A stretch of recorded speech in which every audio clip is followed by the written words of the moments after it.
Новата ни съседка си мисли, че притежава сградата. Здравейте, аз съм Мира и в този канал четем и коментираме скандални истории. Хайде да видим кой как е сгафил.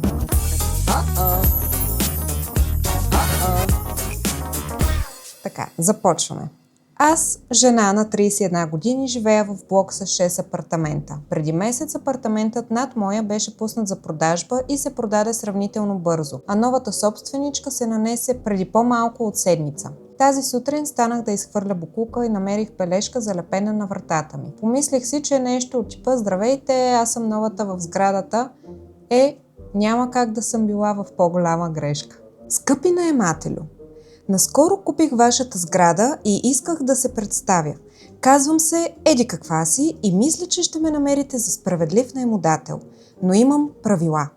Първо, всички трябва да са по апартаментите си до 9 часа вечерта. Ако ще се прибирате по-късно, ви предлагам да си намерите друго място за нощувка. Второ, не се позволяват домашни любимци. Ако имате такива, трябва да ги махнете преди да направя проверка, иначе ще се обадя на съответните служби да ги приберат. Това е единственото предупреждение. Трето, ще правя оглед веднъж месечно и трябва да присъствате, за да отговаряте на въпроси, иначе ще бъдете изгонени. И четвърто, неплащане на наема на време ще доведе до изгонване. Ако всички спазваме тези правила, сигурна съм, че ще се разбираме. С уважение, еди коя си. Какво по дяволите прочетох току-що? Забавен факт за нашата сграда. Всички си притежаваме собствените апартаменти. Никой не притежава цялата сграда. Няма да лъжа, като стигнах до точка 2, получих лека паник-атака, защото имам котки и нямаше никакъв шанс да ги дам. После обаче се сетих, че купихме апартамента точно преди Коледа. Преди това го наемахме от приятелка и когато тя ми каза, че мисли да го продава, ние го купихме. Даже не се наложи да се местим. Та в известен смисъл все още ми се струва като под наем, но реално си е наш. Не съм от хората, които са добри в конфронтацията, обикновено започвам да треперя, но в онзи момент бях доста ядосана, затова се качих горе и почуках на вратата й. То като стане въпрос за котките, ставаме опасни. Знаете, онова вътрешно усещане, което ти подсказва нещо. Беше абсолютно право. Вратата се отвори и пред мен стоеше една класическа Каран. Косата й по-руса от моята, ногтите дълги и в ярки цветове. Не изглеждаше никак щастлива да ме види. Представих й се и обясних, че живея отдолу и искам да поговорим за бележката. Тя веднага започна да ме прекъсва и да ми обяснява, че писмото й съдържало съвсем елементарни правила, които и дете можело да разбере, и че ако не ми харесват правилата й, можело просто да подам предизвестие и да се изнеса. Вау! Бих попитала дали хората наистина могат да са толкова самовлюбени, ама работя в търговията, така че знам отговора. О, да, могат да бъдат много самовлюбени. Казах и, че аз всъщност притежавам моя апартамент, че тя не е купила нито него, нито останалата сграда, а само своя собствен апартамент и че не може да налага нищо от написаното в бележката. Това нещо не й хареса, почна да ми крещи, че да, наистина била купила цялата сграда и че ако не спазвам правилата й, ще бъда изгонена. Вече почти започнах да се чудя дали пък аз не греша. Когато друг съсед отвори вратата си, излезе и попита какъв е проблемът и дали може да спре да крещи, защото работи нощни смени и се опитва да спи. Казах му, че се опитвам да й обясня, че не е купила сградата и тя пак започна да крещи. Съседът ти каза да млъкне и после каза най-хубавото нещо, което бях чула цял ден. Ти тъпа ли си?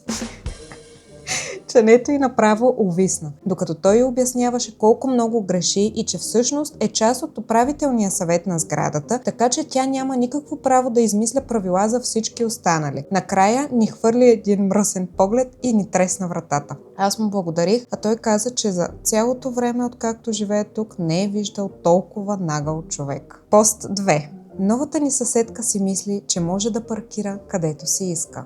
Жената продължава. Май това е апдейт към предишният ми пост. Много хора ме питаха да пиша, ако направи нещо друго. То се очакваше, че това е само началото. Това буквално се случва в момента и половинката ми го наблюдава и ми пише докато съм на работа. Ако сте изпуснали предишния пост, в блока ми се нанесе нова съседка, която остави бележки по вратите на всички, че била купила сградата и ни написа някакви безумни правила.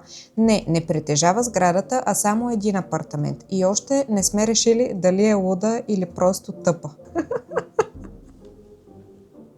Последните няколко дни беше тиха и си помислих, че може би това е било.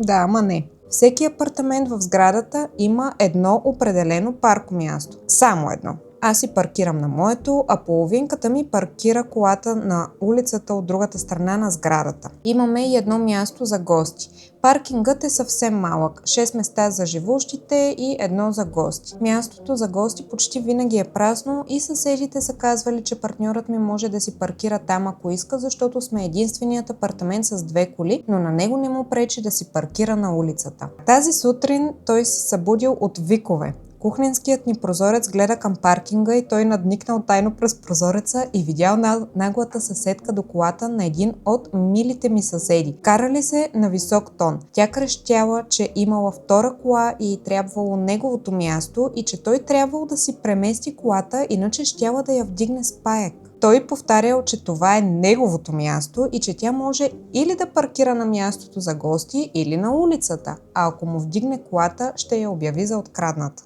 Добре, имаш свободно място, имаш място за гости, имаш място на улицата, очевидно, щом казват, че може да се паркира там. Защо тая жена настоява да паркира на мястото на някой съсед?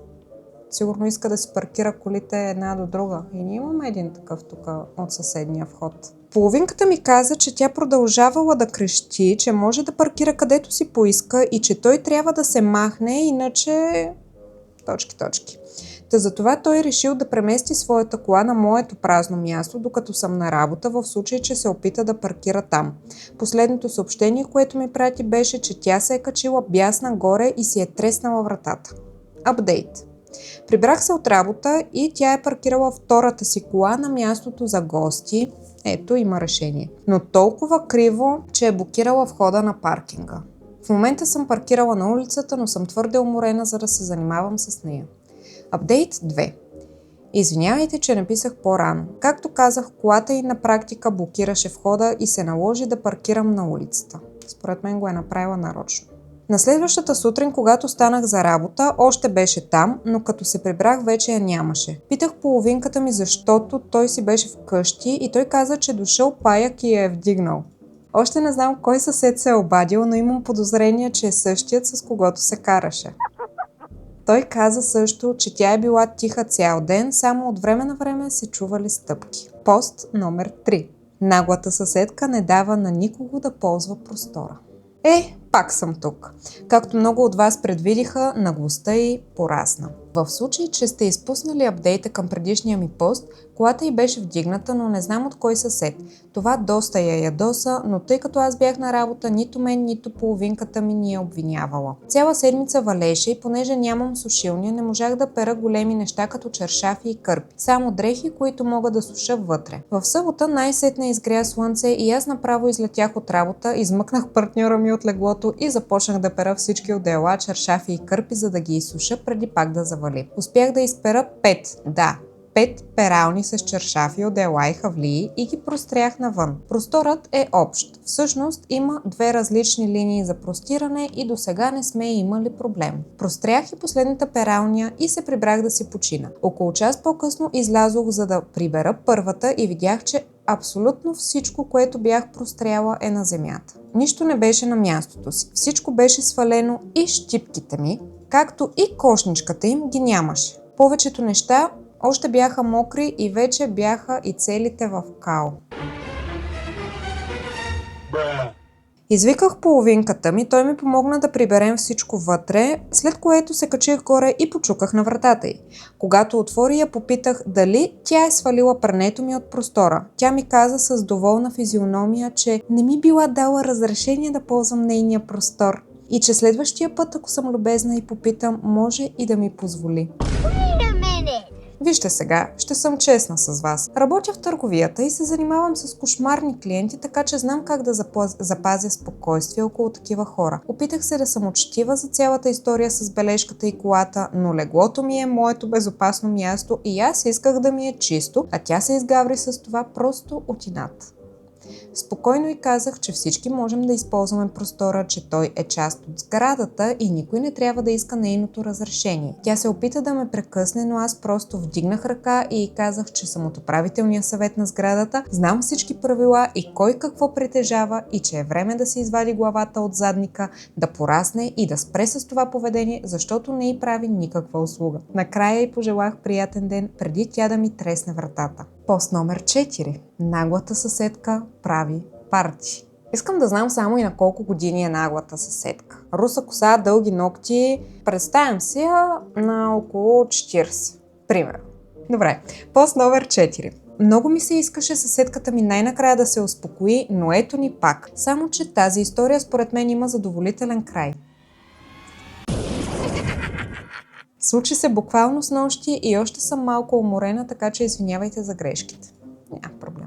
Съседката беше тиха известно време и аз и половинката ми си помислихме, че може би най-накрая е осъзнала, че не може да командва цялата сграда. Едната й кола беше на нейното място, другата на улицата зад колата на партньора ми. Ничие пране не беше свалено от простора, нямаше нови бележки по вратите. До вчера.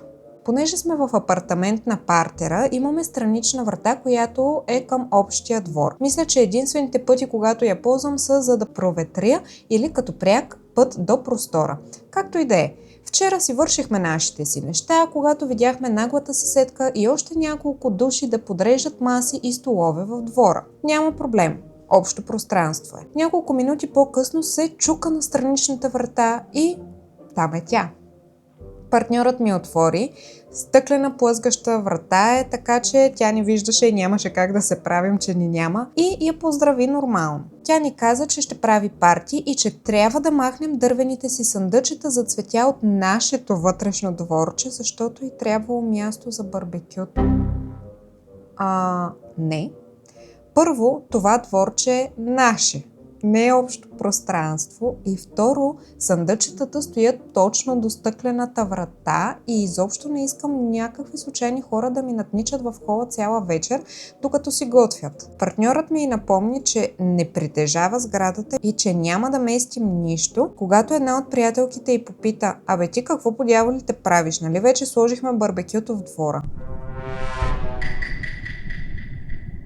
Тя се нацупи и си тръгна без да каже нищо и ние си помислихме, че това е всичко. Не беше. Разбира се. Това е Каран.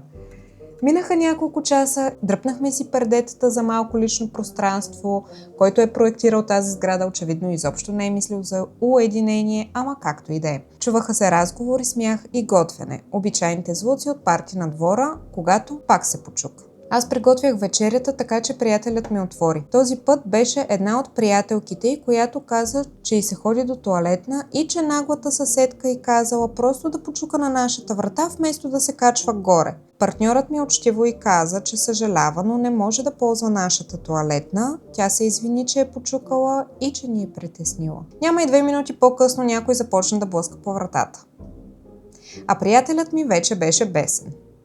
Отвори и наглата съседка започна да му се кара как смее да очаква нейните гости да се качват чак догоре и че трябвало да й се извини и да държи вратата отворена за гостите. Откъде накъде?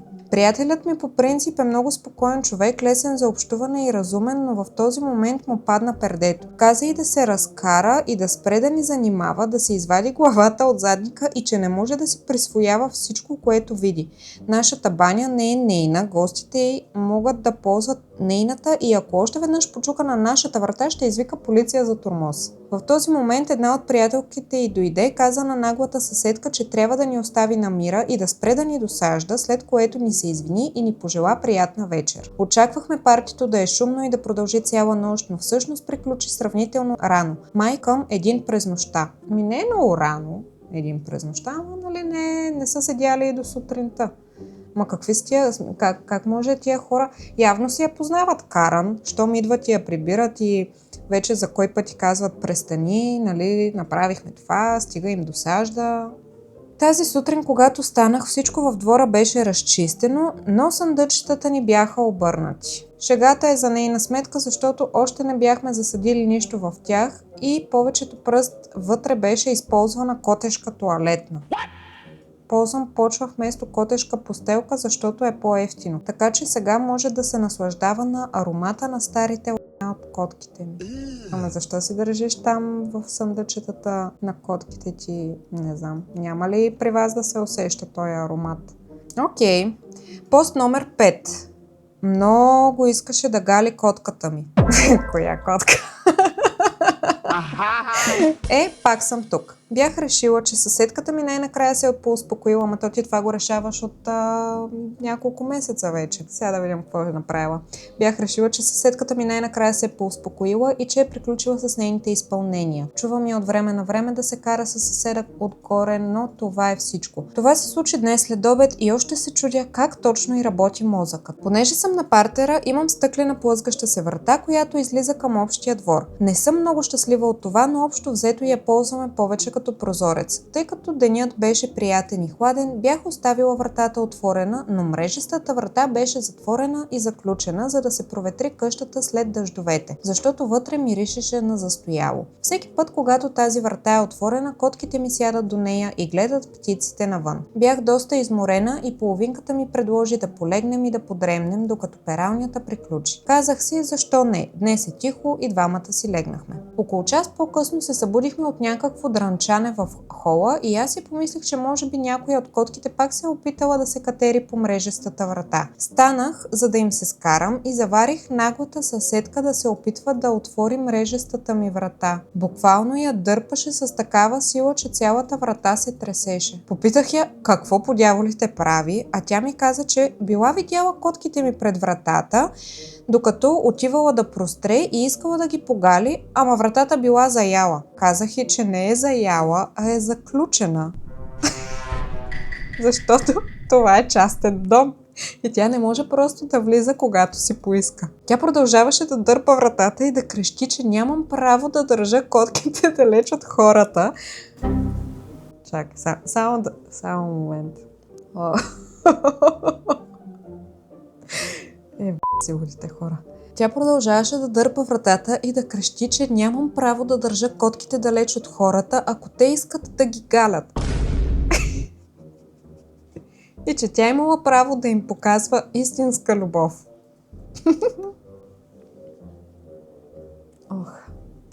Повторих и, че това е моят дом и не може да влиза, когато си поиска.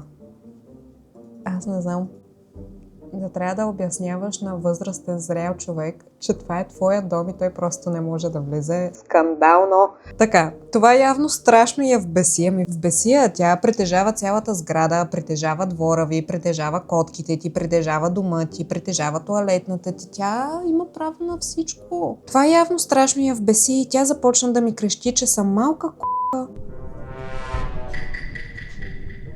че малтретирам животните си и как смея да я говоря така. В този момент вече ми беше дошло до гуша да ми крещи в собствения ми дом, така че просто събрах най-сладката усмивка, на която бях способна и учтиво й казах да се разкара. Ако погледите можеха да убиват, в момента котките ми щяха да ядат трупа ми. Тя пак се опита да отвори вратата. Когато половинката ми излезе и каза, че ако не спре, ще извика полиция. Тогава най-накрая пусна вратата, изгледа ни злобно и си тръгна бясна. Много е искала да ви гали котките.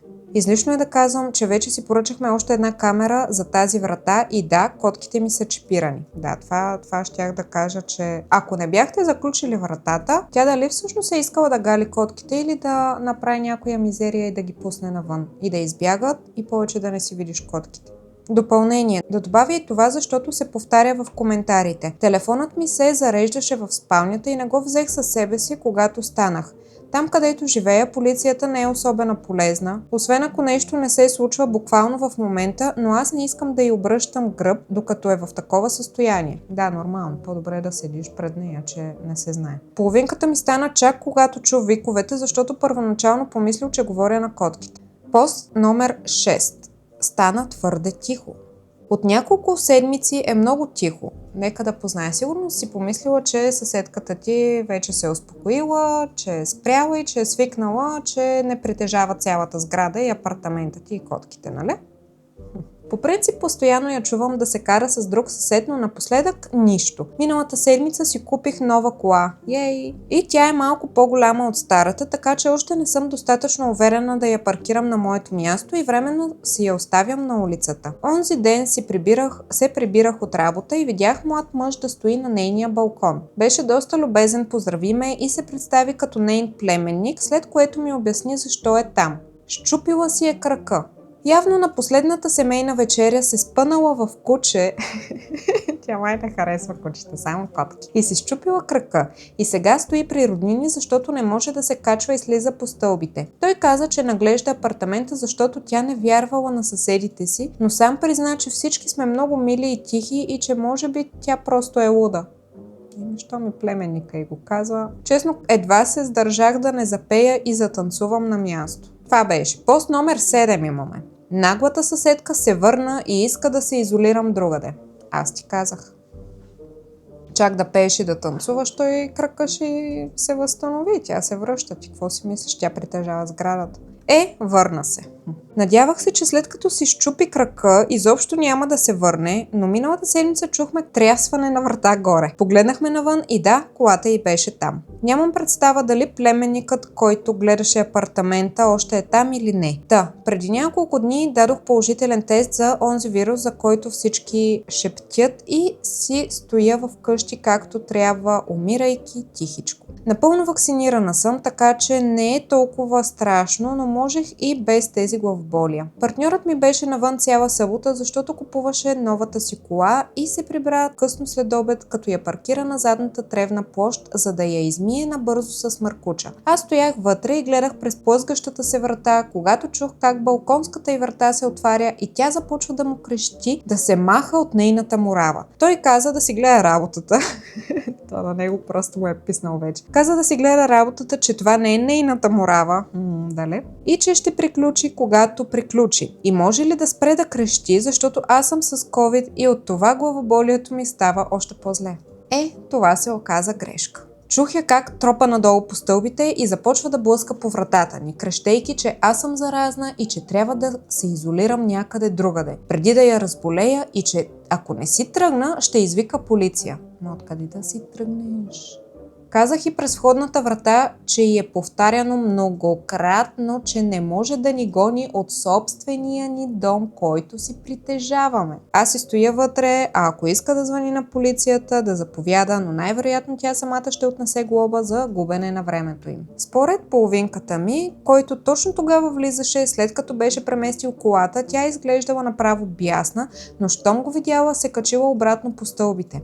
От тогава не сме чули нищо, нито от нея, нито от полицията, така че явно си е била празна заплаха. Колкото и, ще ви изгони, ако не си плащате наема, като вие сте собственици на апартаментите. Пост 8. Наглата съседка ударя отново. Пак съм тук. Липсваха ли ви? Малко. Мислех си, че ще приключи така малко празно тази история. Честно казано, надявах се никога повече да не ми се налага да пиша и тя най-накрая да стане нормална съседка. Грешала съм. Толкова дълго беше тиха, а колата й почти не се виждаше, че вече започнах да си мисля, че може и да се е изнесла. Но миналата седмица получих едно прекрасно напомняне, че все още се навърта наоколо. За да започне историята, трябва да дам малко контекст. В сградата има общо 8 апартамента. Аз съм на партера и с много милата възрастна жена отсреща в коридора имаме негласно правило. Ако едната е вкъщи, а другата я няма, приемаме пратките една на друга, за да не стоят оставени в коридора. Очаквах една пратка и имах чувството, че ще пристигне докато съм на работа, но не се притеснявах, защото разчитах на милата съседка. Щеше да ми я остави, когато се прибера без драма. Да, ама не. Оказа се, че милата ми съседка била заминала за няколко дни, така че понеже никой не бил наоколо, пратката ми била оставена до входната ми врата, само че когато се прибрах, вече я нямаше. Карам. Да, скъпи читателю. Тя я беше взела. След като се прибрах, Чух познатото тропане по стълбите и блъскане по вратата им. Накратко, пратката ми била доставена и тя искала да направи добро и да я задържи докато се прибера, само че явно пакетът случайно се бил скъсал и тя видяла какво има вътре. Случайно. Няма да лъжа. Бяха секс играчки.